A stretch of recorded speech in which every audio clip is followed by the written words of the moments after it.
नमस्कार, बिहार तक में आपका स्वागत है और मैं हूं सुजीत। क्या आपको पता है कि जिस फरार आईपीएस अधिकारी आदित्य कुमार को गिरफ्तार करने में बिहार पुलिस की आर्थिक अपराध इकाई परेशान है,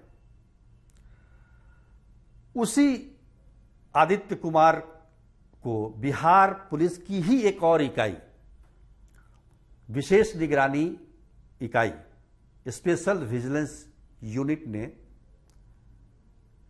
क्लीन चिट दिया था। हालांकि मामला थोड़ा अलग है, लेकिन एक दूसरे से जुड़ा हुआ है। आर्थिक अपराध इकाई जिस मामले में गिरफ्तार करना चाह रही है आदित्य कुमार को, वो मामला जालसाजी का है, साइबर क्राइम का है, जिसमें आदित्य कुमार ने अपने मित्र अभिषेक अग्रवाल से पटना हाईकोर्ट का चीफ जस्टिस बनके बिहार के डीजीपी को फोन करवाया और अपने ऊपर लगे केस को खत्म करवाया। दूसरा जो मामला विशेष निगरानी इकाई ने जो जांच किया, जिसके डीआईजी पी कन्नन, जो अभी छपरा के डीआईजी हैं, कुछ ही समय के लिए स्पेशल विजिलेंस यूनिट में वो आए थे। मुझे लगता है केवल एक ही केस इन्होंने ये रिपोर्ट बनाई और उसके बाद उनका ट्रांसफर हो गया 6 महीने के अंदर। उन्होंने गया में चल रही गतिविधियों पर अपनी रिपोर्ट बनाई मई के महीने में, और 2 मामलों को लेकर प्रमुख रूप से था। एक तो फतेहपुर थाने में जो शराब बरामद हुई और उसका एफआईआर दर्ज नहीं हुआ, जब्ती सूची नहीं बनाई गई। जो वहां के थाना प्रभारी थे संजय कुमार, वो तो एक्यूज थे ही, और लापरवाही बरतने के आरोप में बाद में मुख्यमंत्री के निर्देश पर तत्कालीन एसएसपी आदित्य कुमार पर भी केस दर्ज हुआ, क्योंकि ये शराब का मामला जुड़ा हुआ। आपको पता ही है कि मुख्यमंत्री शराबबंदी को लेकर कितने गंभीर रहते हैं। तो मुख्यमंत्री के आदेश, एफआईआर दर्ज करने के आदेश से ठीक पहले ये जांच हुई थी, और उस मामले में पी कन्नन साहब ने आदित्य कुमार को क्लीन चिट दे दिया था। दूसरा मामला बड़ा इंटरेस्टिंग मामला है। वो गया के ही मेडिकल कॉलेज पुलिस थाने का 197/21 केस नंबर, जिसमें जमीनी विवाद से जुड़ा हुआ ये मामला था। और इस मामले में एक व्यक्ति को, अनीश कुमार नाम के व्यक्ति को, अवैध पिस्तौल और कारतूस के साथ पुलिस ने गिरफ्तार किया था, और उसमें तो बाद में चार्जशीट भी हुआ। तो गिरफ्तार किया था, और उस मामले को लेकर जब अनीश कुमार के परिजनों ने वरीय अधिकारियों से गुहार लगाई, तो इसकी जांच गया के तत्कालीन आईजी अमित लोढ़ा ने किया, और सीसीटीवी फुटेज के आधार पर, मोबाइल लोकेशन के आधार पर इस केस को फॉल्स करार दिया। इस मामले में 3 पुलिसकर्मी को सस्पेंड किया गया, जिसमें उस केस का आईओ अबजार अंसारी भी शामिल हैं। 2 और, एक एएसआई और एक कांस्टेबल को निलंबित किया गया। बाकी 2 लोगों ने सही जानकारी दी तो उन्हें छोड़ दिया गया।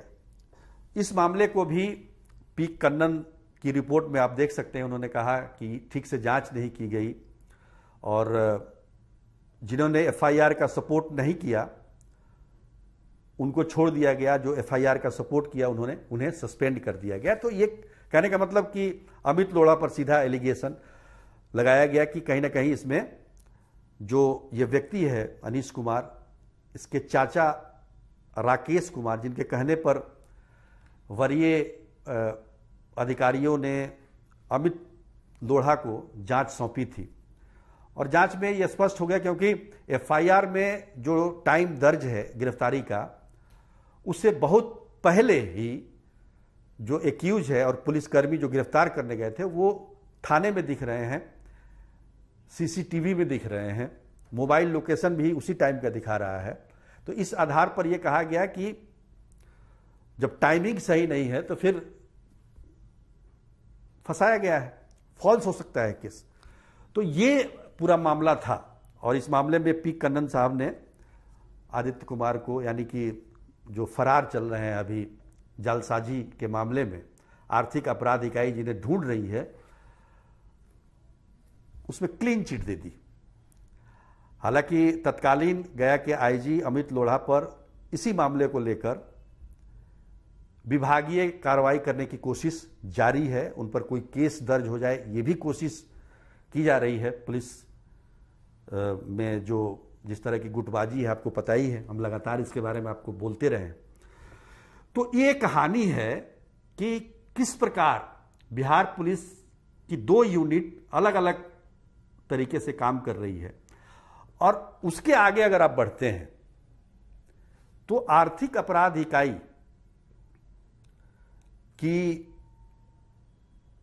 जो इंटरनल रिपोर्ट है इन पूरे मामले को लेकर, जो कि आर्थिक अपराध इकाई के एडीजी और बिहार के डीजीपी के बीच का कम्युनिकेशन है, वो 10 पेज की जो रिपोर्ट है, जांच रिपोर्ट, इंटरनल जांच रिपोर्ट, वेरी टॉप सीक्रेट, वो आदित्य कुमार को मिल जाती है। और वो अपने अग्रिम जमानत की याचिका जो उन्होंने 7 नवंबर को फाइल की, 116 पेज की, उसमें ये लगा हुआ है।